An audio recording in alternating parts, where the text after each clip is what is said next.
What's on, everyone? Jeremy here from the Quartering, and this thing isn't going anywhere. This ABC whistleblower story, where allegedly Kamala, the cacklementum, the head of lettuce that is brown because it's been past the sell-by date, was given the questions ahead of time and given certain assurances that essentially set her up to run unopposed against Donald Trump in that debate. I guess 3 versus 1. ABC has finally now responded to that claim, and it's as vacuous and stupid as you might think. But that's the Kamala brand, baby. That's the Kamala nomenon. That's how you know that it's Kamala branded. It's like, remember you used to get the starter coats? I'm probably dating myself here. Every kid when I was in middle school had to have a starter coat. Didn't even matter what the team was. Like, I was a Packer fan, but didn't matter. But you knew because it had that S and a star on the zipper. And if that thing fell off, you might as well just throw the jacket in the trash. That's kind of how you knew it was starter. Well, if it's word salad, garbage, moronic talk, then you know it's the Kamala brand. But anyway, let's get to the ABC comment on that. By the way, I don't know if you've picked up Veebs yet, but it's an app for your phone. It's absolutely amazing. You can just simply scan any item that you want and figure out if the company's woke or not, if they hate you or not. They've been on the news. They've been on Theo Vaughn with Joe Rogan. They've been on, obviously, this channel a lot. Promo code 4444 for a free trial. Get it today. Making small changes and who you give your money to is how you win. I spend my money feeling a lot better knowing that I'm not giving my money to someone that hates me. So look at that in the App Store or in the Google Play Store. Get Veebs. Use code 4444 and you'll get a free trial, which is nice. It's only like $1 a month anyway, but might as well take the free trial, right? It's the Kamalanomics, right? ABC responds to viral whistleblower affidavit claiming that Kamala Harris received debate help. ABC News insists that it did not break debate rules after a document claiming to be from a, quote, anonymous whistleblower said that there was close collaboration between the network and Kamala Harris's team before the presidential showdown. I mean, it wasn't just before it. It was literally during it.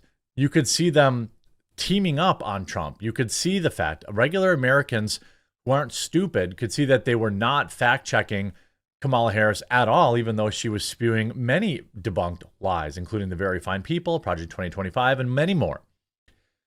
The network has still not confirmed whether the document was even written by an ABC staffer or whether it was filed before it emerged on X. That, to me, indicates that it probably is real, that the whistleblower document is probably real. The unverified document said to be, because otherwise they would just say it isn't real, right? Otherwise they would have said, we know it's not real. We have proof it's not real. This is we're just a good old family news organization. We got nothing to do with it. But they didn't say that, did they? They just said, wow, that's bologna sausage. Next, Trump deserved it. Trump brought this on himself.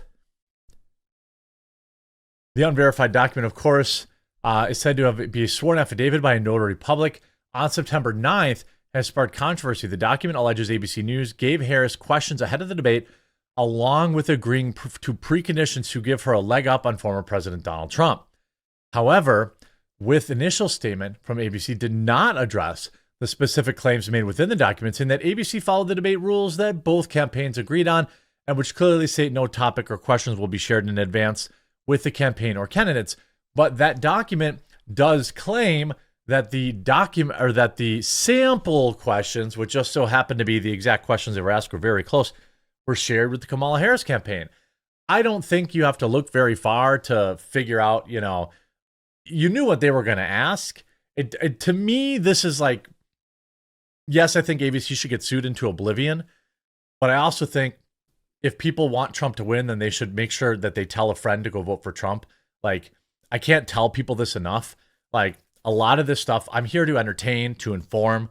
It seems like I've transformed a little bit more into, you guys really seem to be appreciating the more kind of hard news coverage stuff right now. And I appreciate that because it's obviously on my mind too.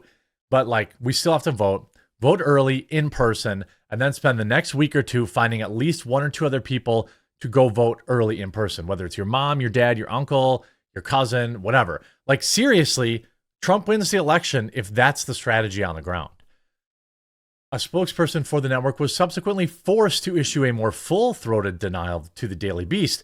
Quote, absolutely not. Harris was not given any questions before the deal. The spokesperson said, yeah, but what about all the other stuff? Was she given assurances that she would not be fact-checked? Was she given assurances that they were going to fact-check Donald Trump? Was she given any of the other things that this whistleblower document claimed? They didn't deny any of that other than the questions, which, again, I don't think really helps her at all anyway, because Kamala Harris is a total idiot. So even having the questions beforehand is irrelevant. An ABC news source denied claims that moderator David Muir and Lindsay Davis, who I'm told, or who it's been reported made millions of dollars for the debate hosting, had assured the Harris campaign that they fact-checked Trump in real time. The fact checks sparked controversy after Muir and Davis repeatedly called out Trump for his inconsistencies, but let Harris get away with hers. And let me be clear here. I don't have any issue whatsoever with Trump with fact-checking on the debate stage. I don't have a problem that they fact-check Trump. I really don't. I have a problem when David Muir gets into an argument with him, and then I also have a problem with when they don't do it to the other side. You know, like, you could just, shut up and do your job. Or if you're gonna moderate, if you're gonna get involved, then the expectation is that you, stay out of it, or that you're fair on both sides. I'm sorry, I misspoke.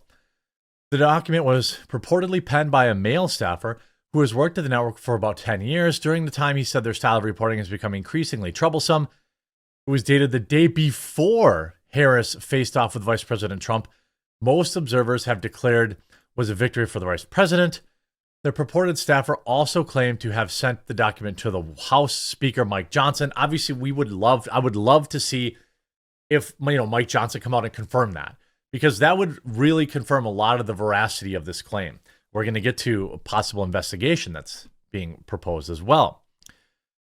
The document continues to pick up steam on social media after first surfacing on the account of right-wing influencer and January 6th participant. Oh, okay, so you're just trying to muddy the water. Philip Anderson last week, 2 days after the debate. That doesn't mean it's not true. Despite being unverified, prominent political figures such as Bill Ackman and Marjorie Taylor Greene have commented on it. This looks credible, wrote Ackman, the 58-year-old billionaire hedge fund manager, on Sunday, resharing the post showing the 6 pages in question. Greene, a mega Republican from Georgia, took it even further, resharing it since a disproved blog post claimed the whistleblower passed away. I mean, this is not going to go away. I don't see how this really hurts Kamala Harris very much. It does discredit ABC, but I think that most Americans didn't watch the debate, or they already had their minds made up before the debate anyway. In the primaries, I think the debates matter a lot more than at this point, where everybody just kind of gets in their rank and file. Then it says, we need a serious investigation into the whistleblower's report that Kamala Harris was given debate questions ahead of time from ABC, she proclaimed. Bill Ackman, the founder of and chief executive officer of Pershing Square Capital Management, added, I find the allegations credible as written, particularly because the affidavit was reportedly made the day before the debate and mentions details like Harris's smaller podium that only became public later. This affidavit is almost certainly true. It's either true or it's a complete forgery. So this is very easy to prove. Find the notary, make sure they actually can prove that it happened on that day. Figure out if it really was sent to Mike Johnson, and I believe they said something about FedExing it also to themselves.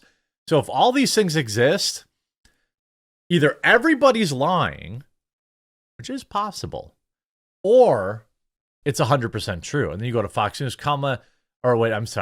there was this one. This is from the guy that shared it yesterday. ABC made a statement regarding the whistleblower affidavit. The only thing ABC said is that they were not given the question or topics to Harris.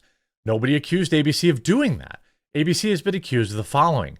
Given Harris campaign sample questions similar to the actual questions that would be used for the debate, agreeing to give Harris a smaller podium, and other arrangements to minimize the size differential between Harris and Trump, fact-checking would be done for Trump and not Kamala. Harris' campaign gave questions to ABC that were not allowed to be included to the debate, including questions regarding her time as DA in San Francisco and her time as California Attorney General. Out of all the accusations, the fact-checking of Trump has been admitted to. The podium and split-screen appearances to keep the height differential have already been proven. ABC did not deny communications with the Harris campaign without the Trump campaign being present, and they will never deny that because they cannot. According to the whistleblower, ABC executives made numerous phone calls to the Harris campaign without including the Trump campaign on the call. Everything the whistleblower has submitted has been proven except for the sample questions. There will be another tweet later today announcing the action to be taken against ABC and the affiliates of ABC. I mean, that would be wild. You know, again, please note that the tweet sent out almost an entire week before the debate. The fact that these were not made out of thin air. The Daily Mail did its job in covering the Harris administration, reporting 2 lies about the whistleblower affidavit. So yeah, it's very interesting. You know, you have ABC, David Muir, Trump's debate whining is noise. I mean, these people are incredible at gaslighting, maybe some of the best ever. Again, you see this. Disney honcho Dana Walden dismisses notion her close friendship with Kamala Harris affected the debate. I mean, if we just look at how humans are, right? How humans react, it feels almost impossible that it wouldn't have influenced it. You want to help people you're friendly with. You want to help your friends. Right? I don't want to dignify it with much of a response. ABC News is the most professional organization with the most top-notch journalists. No, they're not. They're a joke. Anybody watching that debate knows they were a joke, knows that they were at the very least extraordinarily biased. Right? You can't even deny that. This isn't going away. There is some calls for investigation. We're going to see what happens. You know, ultimately, we'll see if that letter was really sent. I hope you enjoyed this video. If you did, make sure you leave a like on it. If you haven't yet, please do subscribe or follow down below. And we'll talk to you again real soon.